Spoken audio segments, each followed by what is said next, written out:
Southwestern Family of Companies welcomes you to the Action Catalyst. Each week, our diversely and amazingly accomplished guests share their insights and inspirations to help us ignite our own. So let's invest attention together to breathe, to reflect and refocus, and decisively defeat that voice we call Mr. Mediocrity. Then let's enjoy moving forward to make a positive difference in our world. We are excited to share our guest with you today. Sally Lou Loveman has spent a lifetime doing what she loves. As the former audience producer for the Oprah Winfrey Show, Sally Lou lives her purpose by connecting with audiences. At age 14, Sally Lou discovered her passion for television when she was an audience member at the Mike Douglas Show. She spotted a girl on the set with a clipboard, and while she didn't know what this girl did, she knew one day she would do it too. After a 35-year career in television and having entertained over 500,000 people from the Oprah stage, Sally Lou Loveman brings her message to new audiences through her business, Love Speaks. Today, Sally Lou serves her clients and engages audiences with inspirational presentations that connect with truth, talent, and life's work. Her speaking engagements focus on connecting audiences with their greatest talents and designing professional and personal experiences that embrace that innate joy. Sally Lou is no stranger to a microphone. She hosts her Unexpected Speaker workshops for heart-centered professionals, and she is also available to serve as MC for heart-centered events. Sally Lou brings her producer talent and heart to the room and promises to make every moment memorable. Her name speaks for itself. Be inspired by her passion, her stories, her humor, and her truth. Enjoy this episode. Well, everyone, welcome to the Action Catalyst. This is Dan Moore, and I am so excited that we have Sally Lou Loveman, and I think it could actually be Sally Lou Love Life, just based on already getting to know her. So, Sally Lou, welcome to the Action Catalyst. I'm so happy to be here. Hi, Dan. I love my new name. Well, I think it's fantastic. You have had such an interesting life. Millions of people, of course, have seen you as the person in front of Oprah that has warmed up the crowd, that has gotten people excited and into it. And you're sharing the whole notion of do what you love through your message with people. Yeah. And it's been so inspiring. Starting one story in 10 words or less. What a challenge to throw out to people. Yes. I think it's fantastic. Yes. So could you tell us a bit of the backstory, some of the main pivots in your life and the influences that have now got you to the point of sharing this message so well? Well, hindsight is always good for a story, right? I mean, you kind of see it more clearly. And at 58 years old, I see the path was just really laid out in a way that I could never have seen it when I was in it. So I always say, remember your story's happening as it's happening. You don't see it. You don't recognize it all the time. But for me, really the first pivot really was when I said yes to an invitation to my mother when I was 14 years old to the filming of the Mike Douglas Show. And I did not want to go. I had no interest. My mother got tickets. And it was just happened to be filmed in the hometown, Philadelphia is my hometown. And I said yes. And when I got there, I sat in the studio audience. I spotted a girl on the set with a clipboard. Mind you, it was 1976. So seeing a woman, I call her a girl with the clipboard. And I know that sounds funny, but I was a girl. So in my mind, she was a girl, but she's really a woman with a clipboard. And in that moment, I was like, okay, she's wearing a headset, so automatically cool, right? She's carrying a clipboard. That means she's official. And she was really busy. And as soon as I saw her, I said, that's what I want to do. I didn't know. I just accepted an invitation from my mother. And so the way I start my story in 10 words or less is accept invitations from your mother. You just have no idea what that will open up your world to. And for me, it opened up a world to television. And it literally, that Mike Douglas Show ticket, which I still have, was my invitation to television and a career with Oprah Winfrey. I 100% believe that. Well, I'm going to make sure my 3 children listen to you say always accept invitation from your mother, so they listen to their mother. And I do have a tag, have a little addition to that. accept invitations from your mother or anyone who loves or likes you. And honestly, we don't always want to do the things that the people who love and like us want us to do, especially our parents. Fathers have invitations too. I've met plenty of fathers who've invited their kids to do things and they said no and they missed an opportunity. I met one father at a truckers conference for women in trucking. I spoke there and he came up to me after my keynote and said, "Hey, I'm a dad with an invitation." He invited his then 21-year-old son to accompany him on an event where they needed a photographer. And the son was showing very much interest in photography. So he said, "Hey, we need a photographer. Why don't you come?" The son only said yes because he knew there would be free beer at the end of the convention or at the end of the whatever the meeting was. And you know what happened? He realized he was really good at it and he started getting work. And now he's working, as a professional photographer. So you have no idea what your yes can then open up your world to. And they're also reminders that you have talents. We all have talents. And sometimes someone's got to knock on your door to remind you what your talents are. And so I think yes opens up that door. I love that. Yes to people that love you doesn't just have to be your mom or your dad, but somebody that cares about you, interested in you. Instead of a default, no, I can't be bothered, have a yes. Yeah. And that's a way around the whole mediocrity that you guys talk about on this podcast. You can't say yes to everything. Our time is important. I get that. And you don't want to say yes to things that are obviously dangerous and bad for you. But the more, if someone loves or likes you, the more the invitation is for something that really is out of your comfort zone and you don't want to do, that's the ding, ding, ding, ding, ding. Do it. Mm-hmm. Because it just opens you up to a world that might not change your life like the Mike Douglas show did for me, but it'll open up your world to a new community, to a new interest, and maybe light your fire that you didn't know needed stoked. You just don't know. Well, that's true. Yeah. Now, you were the pre-show warm-up for a very long time for the Oprah Winfrey Show. Yes. What caused you to shift out of that and to embark on this new mission of helping people find their own voice? Well, real simple. The show ended. The end. Curtain on your career, curtain on your most amazing career, journey of a lifetime. I joined the show in 1987. It was year 2 of the show. I interviewed in 1986. And to take you back just a step further, after The Girl with the Clipboard, and I, did all these television internships. I went to college. I took a semester in Washington, D.C. to study journalism. And then I found out about an internship in Chicago. Didn't know where Chicago was. Ended up getting the internship. It was at the PBS station in Chicago. And that was the same year Oprah moved to Chicago. So she moved to host the local AM Chicago show. And I was there as a production assistant at the PBS station. So I believe that the universe aligned and they put us in the same city, of course. And I interviewed for the job of audience coordinator when the show went national. And then I didn't get it. I had a great interview with Oprah. She liked me. I obviously liked her. But for some reason, I didn't get it. And a year later, they called me and I got the job. And as I was standing on the set, a producer handed me a microphone and said, "Warm up the audience." And I said, "What does that mean?" I was a very shy child and kind of shy kid, but I didn't know what to do. So I just used my heart and it worked. I think we were the only show that didn't use a stand-up comic. I mean, I just used my heart. And that's what the connection started for me. That was the moment I found my voice. And that's what my book Speak is about. It's about helping people find their voice and speaking up and speaking on stages and speaking to your family. It doesn't matter where you are. You don't have to be, a keynote speaker to benefit from reading my book. You can just be a happier, better, more connected human. So the Oprah show was my life. I grew up there.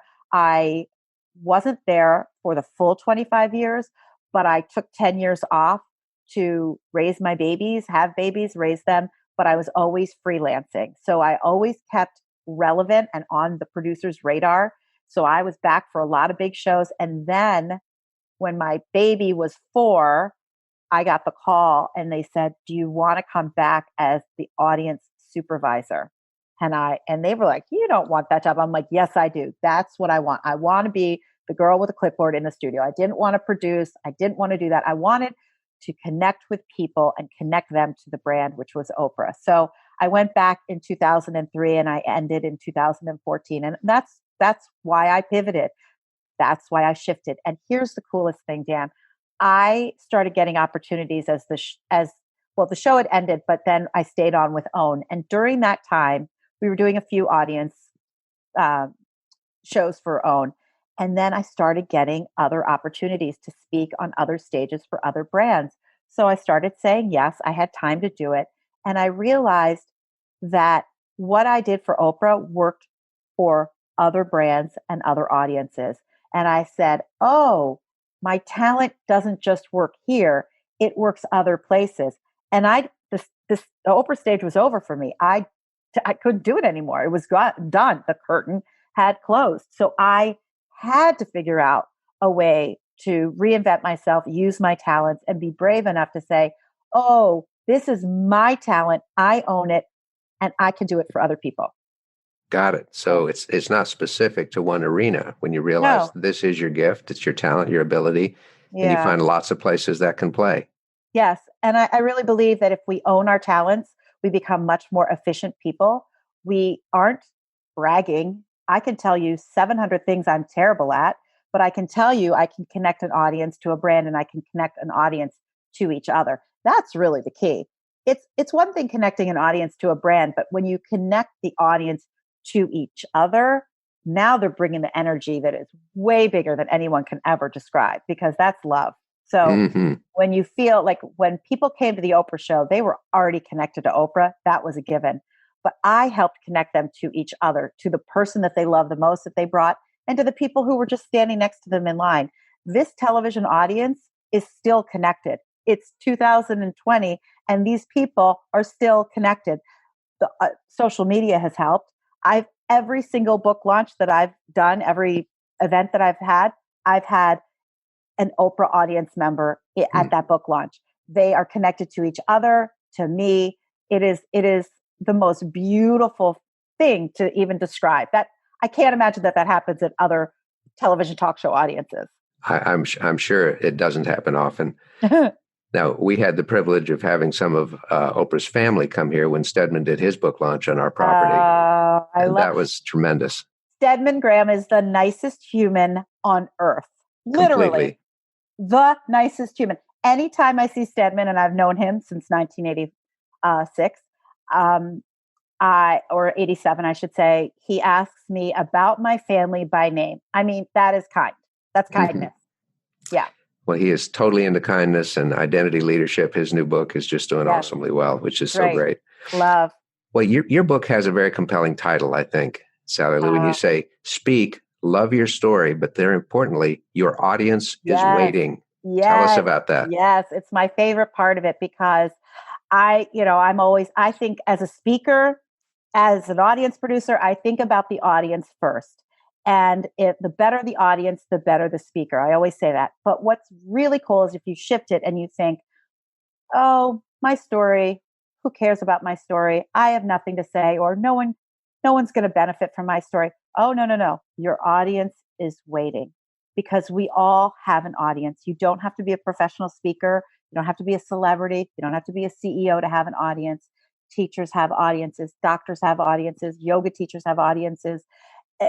You're checking, a cashier at the grocery store. You have an audience. We have our family as our audience. We have audiences, and people are waiting to hear from you. People are waiting to hear your story. You have no idea the impact that your story has on someone else. It could land on someone's heart in a way that you have no idea. It could help them feel more connected. I had a front row seat to the most powerful stories ever told at the Oprah Winfrey Show. I was inside the studio for every show that I was there for, which was many.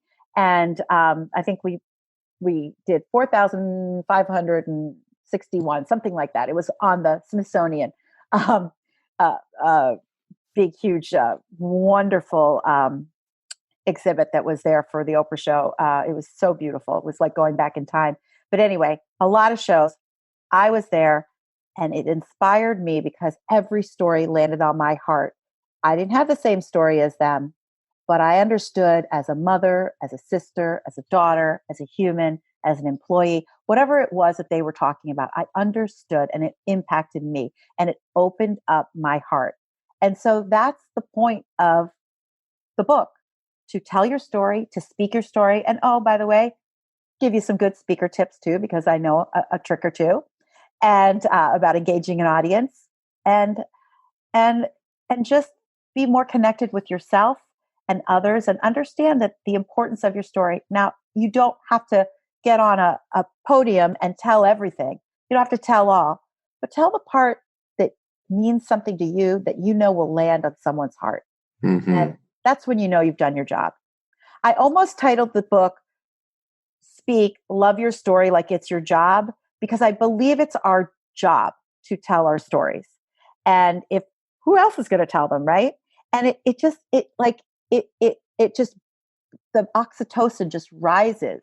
I was getting a root canal the other day, and my endodontist started talking about the musician that was playing on the radio system that they have, and he was telling how he'd gone to a concert with his friend and how funny it was, and how she was scared because it was crowded. I was like, tell me more. I just wanted to know more because it took my mind off my root canal. So the impact of story, no matter how, it might not, change your life, but it just makes us all more connected and happier humans. Right. Your audience is waiting. In fact, maybe it could have a second subtitle after your audience is waiting. They may be having a root canal. Exactly. I think it's fantastic. Endodontists have audiences. Captive audiences. Yes, very much so. Yes. Yes.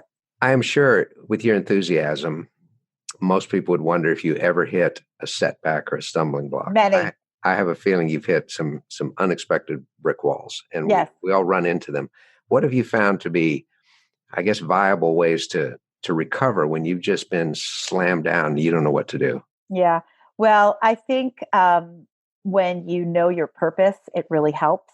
I think when I say this about speaking, fear has no access when we are in our purpose. So for me, I'm very clear on my purpose. I treat every single day like the Oprah Winfrey Show warm up.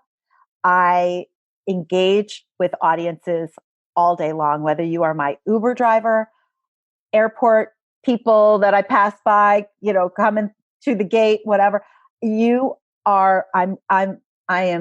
My purpose is to connect with people. And I do that. And so for me, that helps with the brick walls, but the brick walls are there. And if they weren't there, we wouldn't be growing. That brick wall might stop you in that moment, but it is there to move you forward. And in my book, I have those little arrows after each kind of thought in chapters. And those arrows are to remind you that we're always, always moving forward. And we don't all move forward at the same pace. That's okay. Whatever pace you are at, the forward movement is all that matters. And for me, when I stopped working at Harpo, I thought when I launched my business that the phone was going to ring off the hook because that's what I was used to. That was the environment I lived in. Magic happened. Everybody was there. Excitement 24/7. And so when it didn't ring and I didn't get the opportunities that I thought I would get, I was like, well, I guess this isn't going to work. But then I dug in, and I kept to my purpose, and I kept going. Now, it's really hard to do what you love when you're not getting paid what you used to be paid. Mm-hmm. So I'm always looking for side hustles, and I was continuing to do pilots for television. That really helped because I used my skill as an audience producer. But the thing that really changed for me is what changed for me about a year and a half ago when I said to myself, Sally Lou, if it's not going to happen for you, you got to create your own content. I believe that if we are absolutely certain that what we want to do is what we want to do and what we're good at, and no one's giving you the opportunity to do it, to create it ourselves. So I decided I'm going to write a book and I'm going to launch a podcast because I love connecting with people. And so I did both. I launched both of them in 2020 this year. And I am thrilled. I'm not saying it's, paying me what I was hoping to, but that will come. That will come. I have the credentials now. I can say, hey, it's already the phone. Listen, I'm on with you. You wouldn't be talking to me if I didn't write a book, right? So for me, I self-published. I didn't want someone to tell me that I couldn't write it because I didn't have enough Instagram followers.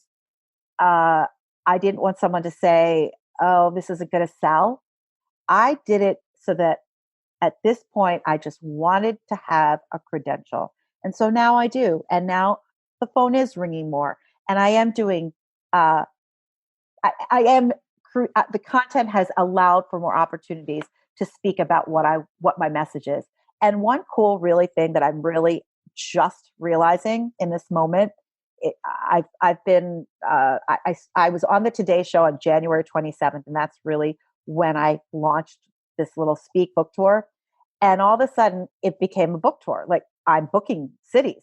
I'm in Atlanta right now. I didn't know I was going to be in Atlanta. So I've got this schedule. It's not like I have a publisher telling me, here, you're going to be here, you're going to be here. I'm doing it myself. I'm hustling. This is boots on the ground. I'm doing it myself. And what is so cool is just like the Oprah Winfrey Show gave people a reason to get on airplanes, meet in Chicago, and go see a show, my book is giving me an opportunity to say, hey, I will come to any city you want me in. And friends are coming out of the woodwork saying, I'll host this, I'll host that. So not only am I getting my book seen, but I get to see my friends and family. So it's all about connection and community. And then I get to meet all of their friends and then how the message lands on their hearts. Last night, my college girlfriend hosted a beautiful event for me, and all of her friends came out to support me. They don't know me, and they were setting up the room for me, like we'd known each other for years. So it's really about the human experience. Everybody wants people to win. Your audience, when you're speaking, they want you to do well. And so when we take the fear out of it, we can take the fear out of it by understanding that when we're in our purpose, fear has no access. I wrote that down as you said it. That is such a compelling statement, and it is so true. So I should trademark it. I think you should. But also the notion of creating, not waiting. Oh, I love that. Really so strong what you just said, and creating your own opportunity. But the good that you did for people over the decades is now being returned back to you. I hope That's so. really fun to see. I feel that. And I don't know if I just said this, but I keep talking about how in every book launch, there are passionate Oprah audience members that come out and see me, which again, just shows that connection does not end. It's there. But if I didn't nurture it, it wouldn't be there. I nurture it. And so it's a two-way street. You have to stay connected. It's been a really fun journey and I really enjoy it. So if this is the next chapter for me, so far it feels exactly like I wanted it to be. That's so good. Yeah. Well, we're definitely going to promote your podcast in our own announcement because I can hardly wait to be listening myself. So this will be great. Well, what it is it is a continuation of the stories that I write about in my book. So if I've met so many beautiful people since I launched my business, Love Speaks, who are passionate about what they do, who are using their talents to make the world a better place. And so that's really what the podcast is about. So each episode is titled Speaking of Blank. So if someone is an expert on kindness or composting or soul or enlightenment or meditation, though that's what it's called. So speaking of midlife, speaking of millennials, whatever it is. And there are people who are experts in the subject and I've met through my work. And it's really, it's my happy place. I would love to be doing what you're doing. Well, I guess I am. What am I saying? I have a podcast, but I love the intimacy of radio. I think it's so fun and beautiful. Even though radio, we don't see each other, even though I'm seeing you right now, there's an intimacy, and this is obviously podcasting, but there's an intimacy that's very different in this format than in television. Do you see that? Do you feel that? Well, I do. In fact, the very word audience comes from the same root as audio, so it has to do with what we Oh, hear. yes. We don't talk about our vidience. We talk about Oh, our audience. woo! Tingles, tingles. I love that. I love that. I just dreamed it up, but You need to trademark that. it's powerful. Yeah. Do you have a morning routine when your eyes first open, that alarm goes off? I do. I do. I have this little porcelain angel that sits by my bed, and I got her from my godparents' house, who they lived in Chicago. And after they both had passed, the family was selling the house, and I went over to pick something up that the family had saved for me that was special. And I, broke into tears, and I was like, oh my gosh. And I started buying everything I could, like my godmother's wooden spoon that she used, various things, a trunk. I mean, beautiful things. But I saw this little porcelain angel, and she has been at my bedside ever since. And it's so interesting that, my parents picked my godparents, who were very instrumental in my life, to protect me. And now I have that angel that protects me from them. And I pray every morning. I have a very specific prayer. I say, thank you, God, for all of it, especially this part of it. Amen. It covers everything, good, bad, ugly. I got that from my minister, but then I do my prayers. I have prayers for my family, prayers for those who've lost children, and prayers for those who need healing. And then I do my gratitude and my thank you. So that's my morning. But I also am a 9.5-year meditator. I am committed to my transcendental meditation practice. So somewhere in the day I am meditating, but I'm not good at waking up and doing a meditation right away. I haven't figured that out yet over my 9 years of practice, but I do meditate daily, which is beautiful. It's one of the absolute keys to presence, intentionality, and stress relief. It's so important. It has changed the way I feel in terms of anxiety and fears. I have always had I always say I'm not scared of the number one thing people are scared of, which is public speaking. I'm just scared of everything else: boats, planes, bridges, tunnels, elevators, self-park parking lots. Hate them. So I'm just scared of everything else. But it's really helped me be brave because I trust myself now. And so when you go inside and you meditate and you're inside yourself, you just connect with yourself in such a deeper, more true way that you just feel this confidence and happiness that accumulates. And so you can tap into it even when you're in the most crazy of situations and you're not meditating. It's amazing how it accumulates. And I always say that speaking, like anything, is a practice. Yoga is a practice. Anything, meditation's a practice. Golf is a practice. But with speaking, the more we speak, the more we engage with our audience, which is waiting, the better the speakers we become. And then when it is time for us to speak in front of loved ones at a celebration or a TED Talk or a keynote, all of a sudden, or Facebook Live, we're not as scared. And that's how you take fear away. You practice. Wow. So powerful. Yeah. Sadly, some of our listeners are really on a roll right now. Everything's going super in their life. But we have some others that I know have lost a lot of their sparkle right now. There's setbacks they're dealing with. They're discouraged. They've lost some support. It's really hard. What would you share to encourage the discouraged? Yeah, I've had loss. I've had to go through that. My marriage struggled for a long time. Actually, I shouldn't say that. My marriage didn't struggle for a long time. It struggled for a short time, and we've been in a long time of healing. That's the better way to say it. And we're doing great work. I've had some friendships change that wasn't really fun, and I've had just some sadness of support from people that I thought would be there for me, and it's really hard. But I am privileged to say that I was raised well, and I don't I now know, I know that people don't have that privilege. I have that privilege. So in the times of loss, I lost my father. A lot of people lose their parents. It's not uncommon. But in those times of trial, I hear my dad's voice. I hear him. And if it's not my dad's voice, I hear God's voice. And if it's not God's voice, it's Lizzo, it's Beyonce, it's Demi Lovato. And I've got their songs playing in my head like, girl, I am going to get this. And like, I can get off a plane at LaGuardia and I'm not going to New York to work, or maybe I am, but it doesn't matter. Each time I'm getting off and I have that New York strut, like I am here. And I think that if we remind ourselves, I come from television. Everyone walks on with a walk-on song. And I think if everyone thinks about what is their walk-on song that makes you feel like, hey, I'm down, no one's calling me, I've lost, I've got health problems, whatever it is, what am I tuning into to remind myself that I am going to get through this? And I don't know what the ending is.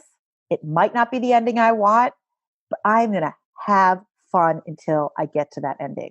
And that is sometimes you just have to remind yourself. Number one in all of this, community. If you don't have a community, you will not be able to get through it. And your community can be 2 people, it can be 100 people. But find a community of people who support you in a way that you share interest. Again, I just did stand-up comedy for the first time in my life in September. I've done it twice. I'm doing it again in a month or 2 weeks, actually. And I didn't do it to become a professional stand-up comic. I did it to scare myself and remind myself the power of my voice, and that if I could do that, I could do anything. It made me go back to the things that I do well, which is writing and speaking and connecting. And I do them better because the reminder of me being on that comedy stage, which was terrifying, absolutely terrifying. I went blank for 13 seconds, but nobody knew. I did. Terrifying. It reminded me that I can do anything. And it made me a better speaker, writer, connector. But the coolest part of it is that it gave me a community. I forgot. I wasn't doing it to get a community. I now have comedy friends, women comedy friends. We're doing I'm producing a women comedy event for Women's History Month in March. And I'm hosting it. And I booked 8 comedians who I've gotten to know. And we've got a text thread and we're connected and we support each other. And that's the best part of reminding yourself that not only are you capable of doing anything, but that you get a community to go along with it. So if you are feeling down, if you are blocked, if you've had loss, if people aren't ringing your phone or emailing you, find something that you love and join it, whatever it is, a class, a community center, whatever. Go take a storytelling class, go take a knitting class, do something where you can be connected to the people that like what you do. Incredible. Thank you. Thank you so much. Not just for welcome. what you say, but how you say it and how you live it. I tried to. I am totally encouraged. Well, so thank you very much.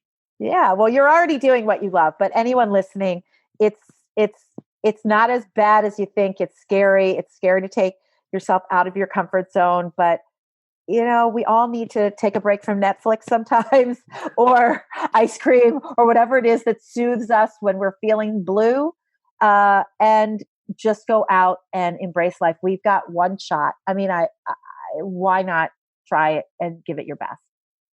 It's the difference between amusement, which everybody kind of gets once in a while, and actual joy. Yes. And you're sharing the joy. So thank you for that, true. Sally Lou. Thank you. Well, we appreciate Dan. so much you being on the Action Catalyst, and keep rocking, keep telling that story. I'm so excited. Action is the key catalyst too, but action, go out and do something that reminds yourself who you are and why you're here. So thank you, Dan. We'll do that. Okay. All right. Take care. Bless you. Thank you so much. Bless you back. If you enjoy this podcast, please make sure to subscribe. To stay updated on everything that the Action Catalyst is up to, Make sure to follow us on Facebook and Instagram at Action Catalyst Podcast and Twitter at Catalyst_Action. Thanks for listening.